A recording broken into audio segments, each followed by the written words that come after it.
Okay, hello, welcome back. Today I want to try something new. New, different. Yeah, let's call it new, whatever. This new approach with the OGs gives me, of course, in my opinion, the opportunity to go back to some releases. Releases I really like, where I have a very personal touch, or where I have open questions and can clear them up a bit now, and yeah. So this is of course a great opportunity to go back to some titles. And this is the first one, and why I do this, get you in a minute, but before we go into the title, into Wish You Were Here, I just want to complain about Discogs. You know, I'm so lucky when it gets to non-warped, non-seam split records. I really feel lucky that I doesn't get that too often, quite rare. But when it now comes to Discogs, damn it, I have returned so many copies because, in my opinion, they were wrongly graduated. They say it's near mint, and I put it on it. It sounds like an jukebox edition from the 70s, or even worse, in my opinion, they say it's the first pressing from, and that's not true, and you have to find that out and prove that to them. So far Discogs hasn't worked very well for me.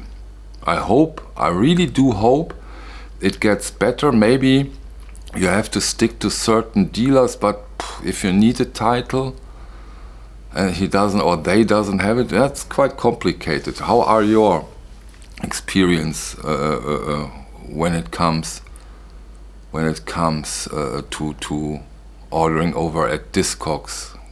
Maybe these OGs are special or more complicated. I don't know so far. Yeah, okay, but today I want to compare Pink Floyd, Wish You Were Here. I have the British first pressing with the original inner sleeve, jacket in very decent condition. Show you the vinyl. Wait. Okay, no mistakes here. This is the OG. Again, of course, cleaned two times, and this makes such a big difference. And I want to compare it, and this is why one of the reasons I go back to it. I want to compare it with the Discovery, the recent, or 2016, I think, remasters they did, because I've always asked myself, how good are those? How good are those? Can we have them much better? Have done over at Gruntman Mastering, which is of course a good thing.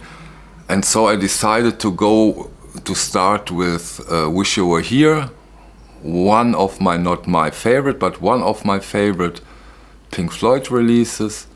Of course, due to certain reasons, /16th of September, I didn't start with Animals, because there we will get an remix, and I wait of course for that. But of course Wish You Were Here is a fantastic Pink Floyd album.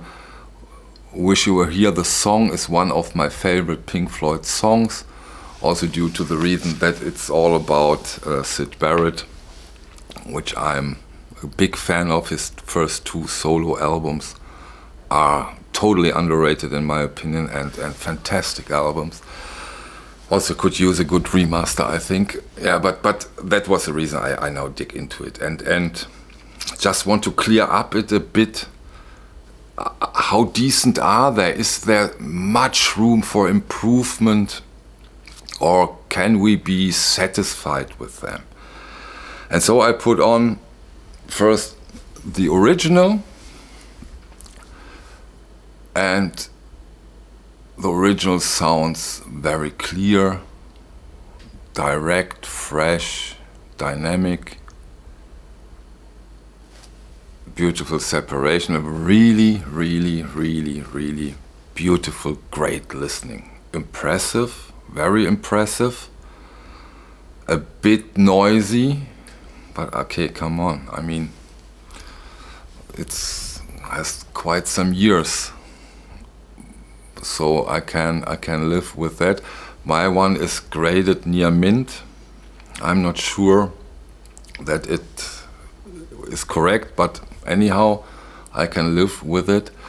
Yeah, and then I go over to the audiophile or to the remaster and listen to it. And I really have to say, the remaster stood up very, very, very good against this British first pressing. Very good. Not such a big difference in my opinion. Maybe a tad fresher. Maybe a little more dynamic. But not that much. Because of course you have to consider, we're talking Pink Floyd here, we're talking original Pink Floyd pressing. This has a considerable price, that's not cheap. And it also has to do how revealing is your system. So I now am much closer to an answer to rate, at least when it comes to the Wish You Were Here, to rate the remaster we have at hand. And that's not bad at all. Really. I think we can say, or I can say now, for me, it's good. They have done a very good job. Not so much difference between the original UK pressing and the remaster we have here. So all good.